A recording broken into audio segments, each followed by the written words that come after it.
Hi, everyone. It's Leah from Lightworkers Lifeline, and I'm here with Kira Farr to do our weekly tarot check-in and our astrology sort of overview.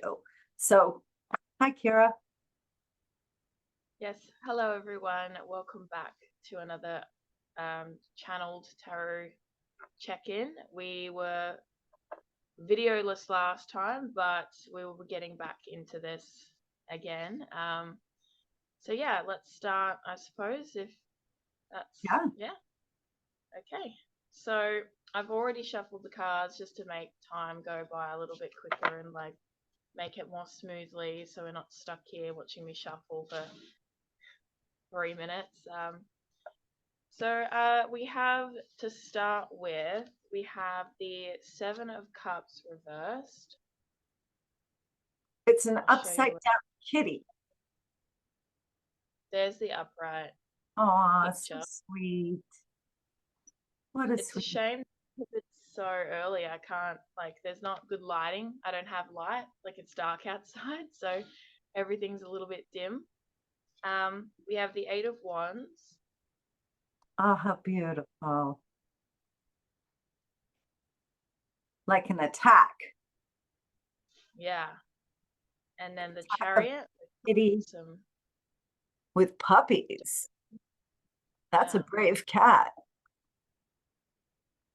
And so for these cards with the Seven of Cups, we have this it's a matter of choice and option selection, having a lot of different things that we could choose. If you look at this cat, she's kind of pondering over all the different things in all the different cups. One cup has a fish, one cup has like a bird or something in it. There's all these different options. And when we One see cup the has seven of, the world, yeah, the center the cup has the whole world, world. another cup has a heart, another one has fire, Wait a another one has a second. key. Is the tarot card saying that you have to choose between the world and your heart? No, I think it's just representing how you have all of these choices. It's beautiful. I do think to a certain degree there are things that do happen where you do feel like you're picking between your heart and your emotions and your passions and what you feel is an opportunity to be out in the world. It Or what really depends on individuals. it's an opportunity, right? What you're feeling, and then your head, you're like wrestling between the two. That happens to me all the time. And that reminds me of Pisces, like the two fish chasing, sort of. Yeah, exactly. Like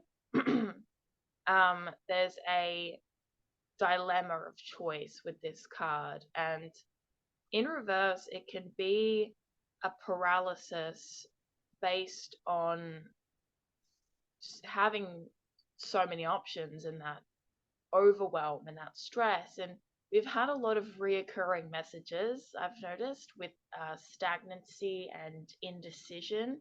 There's been a lot of Two of Swords, Two of Pentacles, and Seven of Cups now as well, energy over the last couple of weeks. So we've been feeling this um, dilemma for quite a while.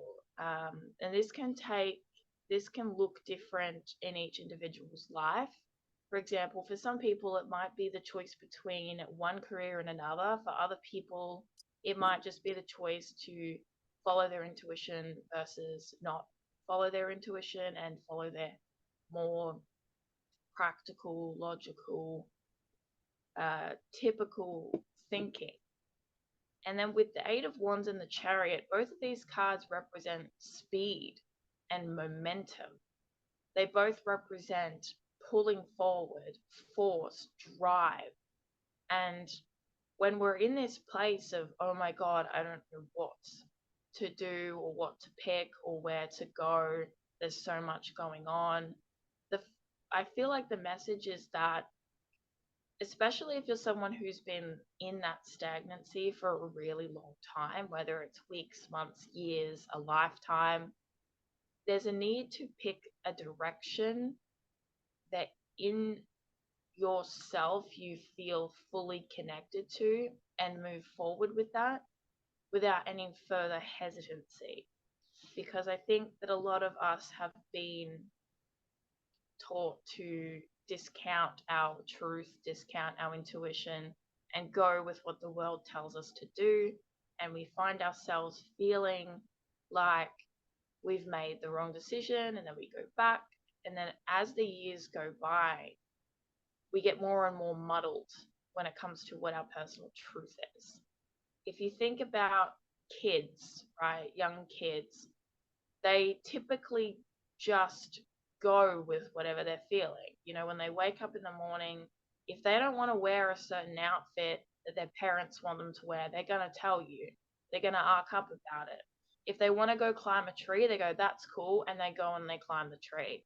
You know, the kids experience less of that doubt and that questioning. They have this open curiosity and this desire to just act on those curiosities. which And I think, we would have if it hadn't been beaten out of us in one way or another. You know, adults are the product of their upbringing, of their culture. And so what you see is the dichotomy between kind of the natural, unaltered human who absolutely is 100% in touch with what they want and feels 100% correct in moving towards whatever it is and feels upset when they're thwarted. They don't judge it by our conventional standards. So there is no, you know, like, oh, it's better for your career if you do this. But the truth of the matter is, let's say as an adult or a young adult, you are following someone else's choices or concepts of what to do with your life. You may be very successful at it, but how do you feel? Because if we're not actually doing what we came here to do, we're not going to be happy. And I think the other thing is that what you're talking about with that stagnation could also be seen as the question between the duality in the world. That if people aren't dealing with that back and forth holding them back, then probably what they're dealing with is this whole duality of, you know, feeling good about yourself, not feeling good about yourself, believing in your intuition and not believing in your intuition. Like there's so many levels that you can go down that particular rabbit hole. yeah.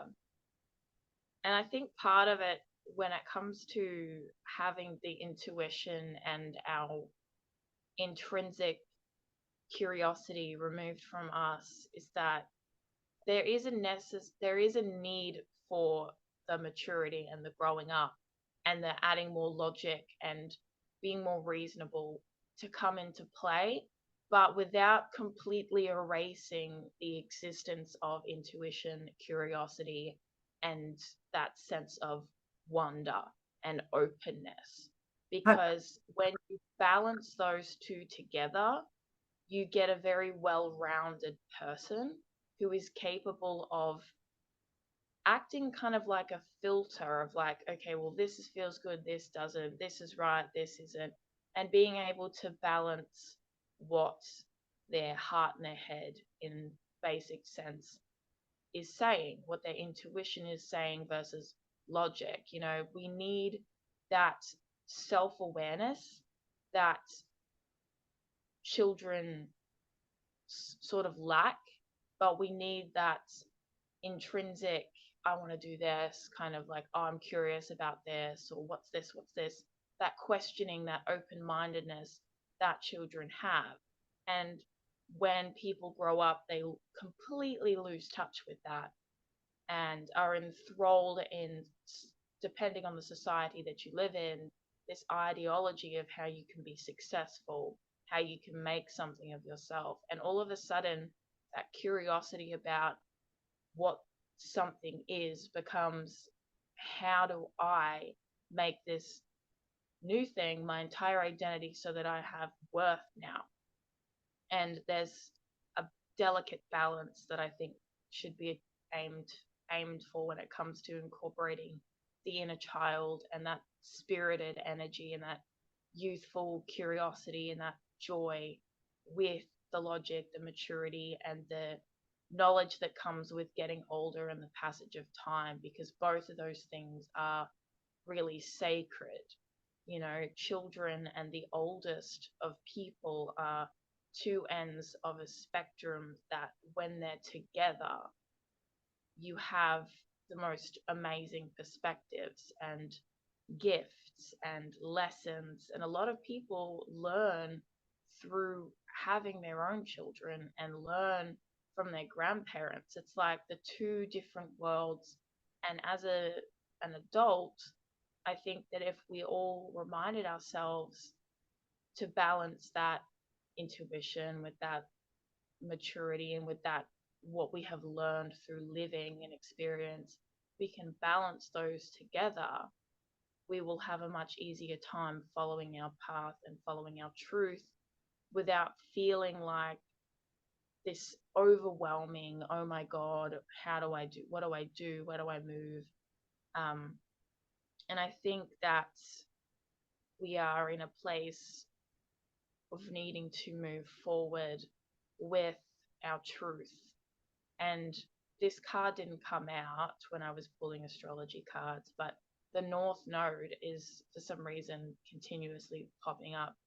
I think that more and more people are either going to start following their true north or their true path or whatever that may be for them, and really start to feel the pressure to, or the cracks, see the cracks form in the life that they have built, if that life is built on self-repression and self-hatred or self-denial or any of those things. I feel like people will start to really see that coming in, and then maybe have like a tower moment that encourages them to open the door, and then all of these new choices appear, and that's when they realize that they need to be following their heart and choosing their intuition and what feels right for them, because you are only going to be your specific, like who you are specifically in this life once. I personally believe in reincarnation, but I know I'm not going to be Kira again. I'm never going to be Kira again. And people will only experience the existence of who they are in this life once. And so I think it's really special to follow what you are supposed to do, and what you are supposed to do, only you can tell you that. So that's a big message that I feel is coming up, you know, and it's not laid out so clearly in the cards of like this, as the cards mostly say, indecision and speed, but that's kind of the message that I felt was coming out. Yeah, that's fabulous.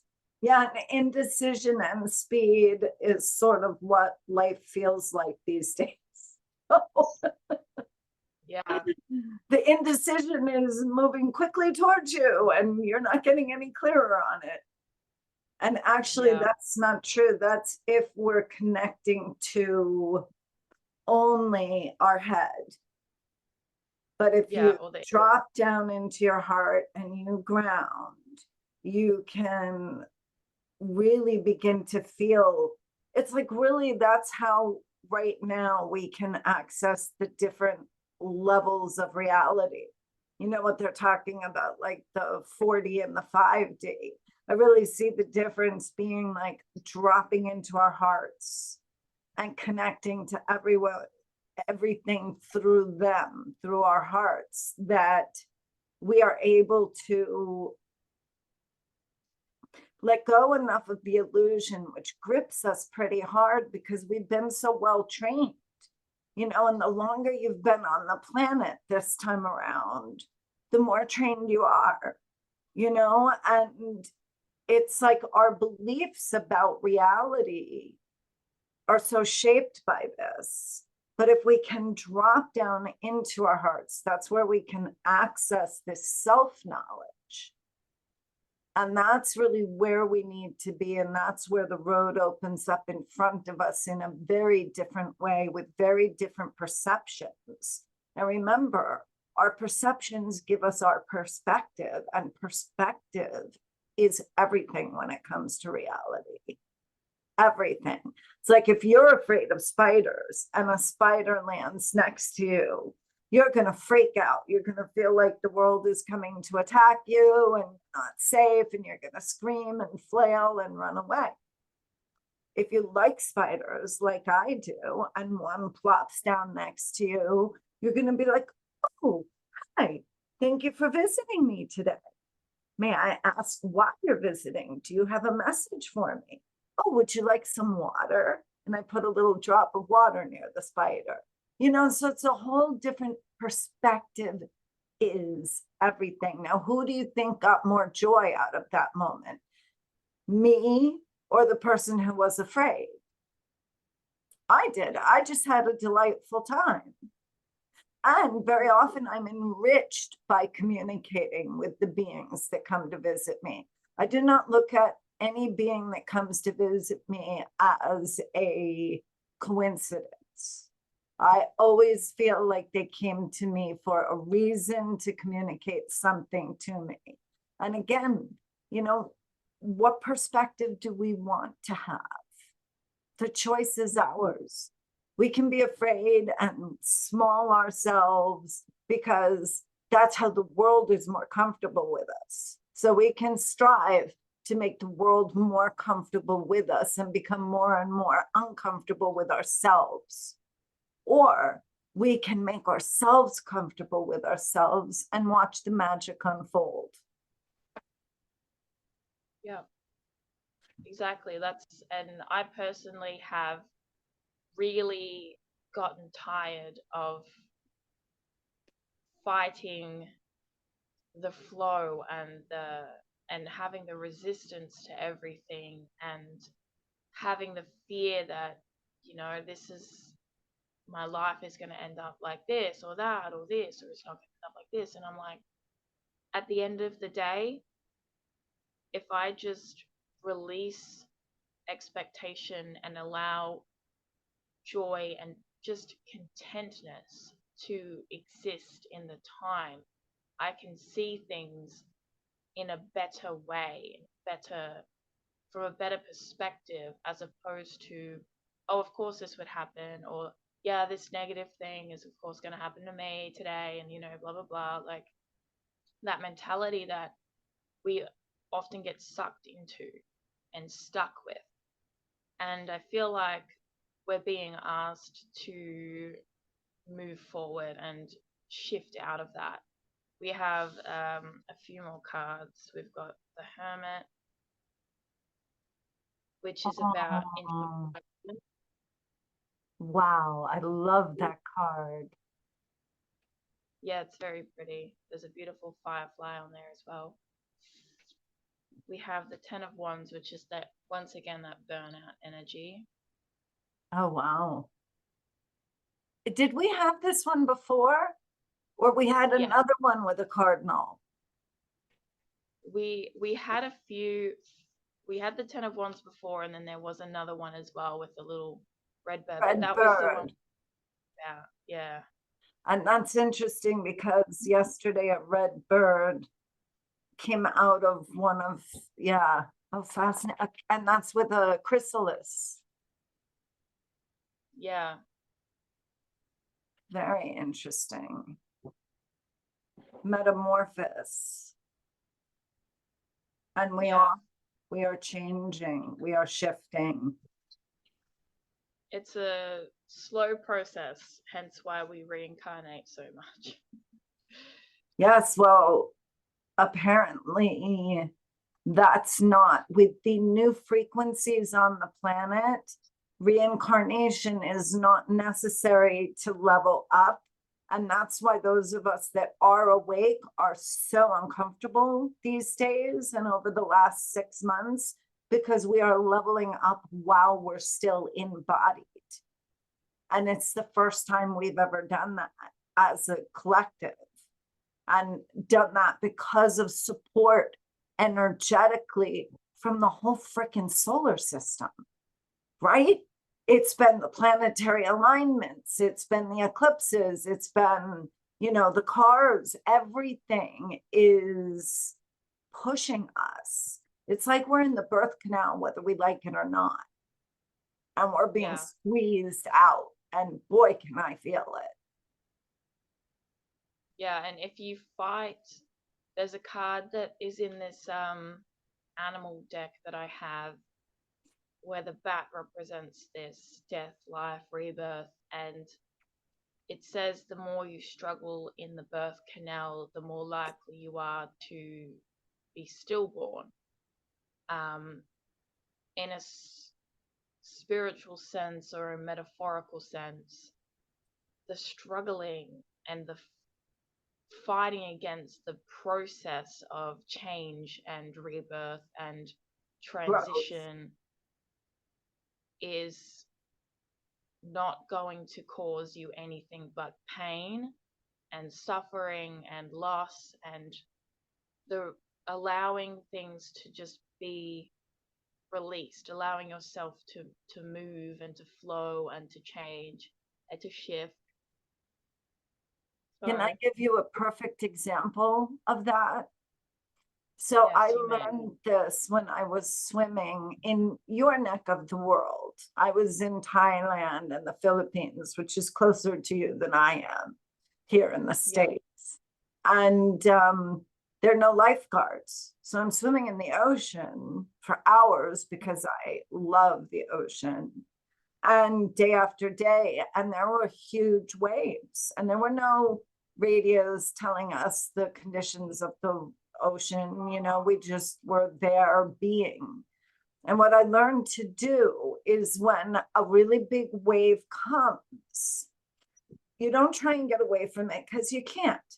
And if you get caught under this part, you are going to be tumbled and literally dragged on the floor of the ocean and abraded by the sand, and you'll slam into any rocks that are permanent fixtures. Like, it's rough. But as that wave is coming and cresting, if you dive into the center of it, so you turn around and you go towards it and you jump and you dive through the wall, you get shot backwards, right? Yes, you go a lot further out, but it's a rush and you don't get damaged. So it's, again, it's being in tune with your environment and finding how to go with the flow. And again, let's think about this, that 95% of the energy in our universe has one goal. So 5% of the energy that we know is so small, but that's the energy we know. That's what makes our cars go. That's electricity, that's frequency. 95% is dark matter and dark energy. And what its medicine is expansion. Because the only reason the scientists were able to discover it is that if everything formed during a big bang, whenever there's an initial explosion, that's where the intensest movement and energy is. And then over time and distance, it would really start to slow down, right? Because that initial impetus got dissipated. Well, it is not. The universe is expanding at a faster and faster rate. This means that if we want to put ourselves in alignment with the majority of energy in the universe, we need to open. Not close, but open. And when we do this, we are going with the flow. It's the same analogy of the wave. It's Same thing of stopping. You know, when we want to control things, when we want to push the direction, we hold on and we literally close to hold on. But if we open and let go, there we are. We then have all the energy behind us to reach our goals if we're open, but not if we're holding on. It's a very perfect, perfect example. Yeah. Wow. Yeah, I really didn't have, like, couldn't have worded it better. Like, it was, and it's scary, you know. We are human beings in and of ourselves. We are spiritual beings having an animal experience, living as people, and human beings are animals. And so we have this clash. It reminds me of like the convergence point with like the hemispheres, you know, that like interconvergence zone where the two hemispheres meet, and whenever planes go through it, it's like really bad weather. It's like a Oh, it's like a cool. zone. Sorry, it's like a zone, and the hemispheres meet, and the weather is really chaotic because they're clashing, right? It's like we have that situation with our spirit, our soul meeting the fears and intrinsic primal nature of being an animal. And so, of course, there's going to be that fear. Of course, we want to know what's around every corner, because once upon a time, what was around the corner could have eaten us, you know? Like, of course, we are fearful. Of course, we prefer the comfort zone. Of course, we want the safety, we want the predictability, we want things to be the way that we want them to be. But our souls are expansive, and Yes. they are endless, and they are energetic. And so when you put those two together, there's a bit of turbulence, you know, naturally. Yeah. And we have to navigate that plane. We have to navigate that turbulence without destroying ourselves, with giving ourselves the grace to be like, yeah, I feel fear, but as you said, jump through that wave anyway, because it's going to be a lot more painful getting dragged across the rocks. It's going to be And a it lot takes a more lot longer. Takes a lot longer. If you dive in head first, you are going to go through and come out the other side. And it'll be yeah. a much funner ride. There will be pleasurable points. Whereas there are no pleasure, unless you're into pain, there's no pleasurable points of getting hit by that and dragged, you know. And in the oceans I was swimming in, you'd literally get like road burn.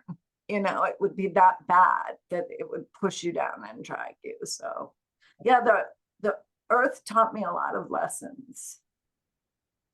It's amazing how I always think it's funny that we were put on this utopia of a planet, this perfect, beautiful world of polarities, the sun, the moon, nature, and we can't see it all of the time, but it's just one big teacher. Yeah. And it's so powerful. Everything in nature, it has natural law, it has energy, it has the things that it does for the reasons it does them, and it works. And it's just, if you watch it, you know, I recommend just watching a nature documentary and seeing how plants consume things and move and think, and like even the stuff that you wrote in your book, like about intelligent forms of life that humanity didn't see as intelligent. I was like, oh my God, that's amazing. You know, it's there's so much to learn from nature, and you know, you would know this because you have experienced that. Yeah, and I, published that book, Connecting the Dots, Ancient Wisdom, Modern Science, in like 2019 or 20 or something.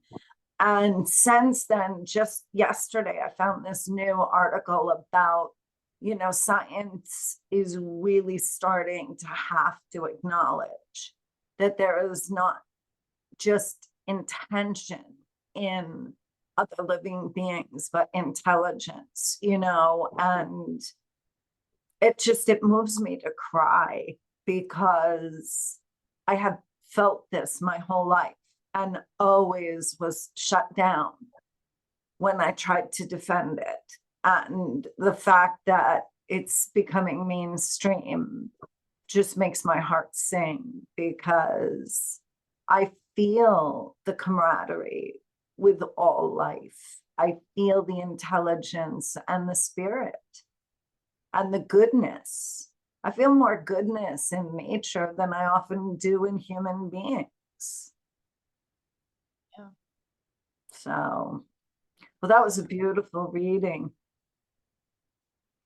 Yeah, I feel like we covered a lot of topics, but there's also a lot of like water energy, with like Pisces, Cancer, Scorpio, like those kinds of energy, that immersive, intuitive, and then you literally had the analogy of the waves, and you mentioned Pisces at the start. I feel like there's a lot of watery energy, and we should be tapping into there's a saying, it's like water your water sign. So nurture your water sign placements. If you've got Pisces, Cancer, Scorpio somewhere in your chart, find a way to nurture those, because they are going to be the most connected to your emotion and your intuition and your feelings and things like that. So Hey, that's a listen, message for you know, in order to do that, talking about one of the new sciences that has really come out. So this woman scientist was really intrigued by Master Emoto's work with freezing water, having words put on the bottles of the water and like placing them in public places. You know, that experiment he did where he would like put the word love on a bottle of water and I hate you, or you're beautiful and you're ugly, and he'd put it in schools and everybody would look at it, and then he froze the water and he looked at the shape of the ice crystals, and there was a visual market difference, I mean just unbelievable, between the different words and the ice crystals. But this scientist wanted to see really like what was going on with that. So she found a way to flash freeze a single like thin sheet of water, so it froze really quickly and it was easy to see the crystals. Yeah. And she put a word near the sample, and what she's calling the shapes that she found, she's calling them hydroglyphs. And she has to see the same hydroglyph 50 times in response to a specific word. And she is now calling it water's language. And if water is that conscious, and we're mostly made up of water, like there's whole new realms that are about to open in terms of our understanding of life. And, you know, it's just mind-blowing. And there's the reason why the sign Pisces, which is a water sign, is associated with the totality of consciousness, the whole of consciousness. And it's like people have made these connections. People around the world have made these connections, but only in recent times have the people who are people consider to be more authorized to make those connections, right, are now seeing it and going, oh my God. And there's people in the world just shaking their head going, yeah, of course. Like, what are you talking about? Duh. Yeah. Yeah, And it's amazing. It's amazing. It's very exciting to be here right now. I think, you know, 10, 15 years from now, the world is going to be a completely different place in terms of how we conduct ourselves in the rest of the world and the science that we're using. You know, it's going to be fascinating. So Well, do you think we need to add anything else, or shall we close and get this out to the people? No, I think that sums it up. Yeah, it was a very, I feel like it was a different type of conversation, but in a good way. It was very just, I don't know, it was different, but in a good way. Yeah, I Good. liked it. I liked how we talked about like the science and the water and the intelligence, and yeah, I feel like we covered a lot of good topics. So yeah, I think that's good. Okay, great. Well, I'm Yeah. going to stop the recording and say goodbye to you all for this week. And we hope you enjoyed our dive into where the cards took us and the information that came to us because of them. And we will continue to provide you with this. So we'll see you next week. And sorry we Bye. missed the last week, but we just our schedules, we couldn't get it together. Yeah. So it happens. All righty. Bye. Thank you. Bye.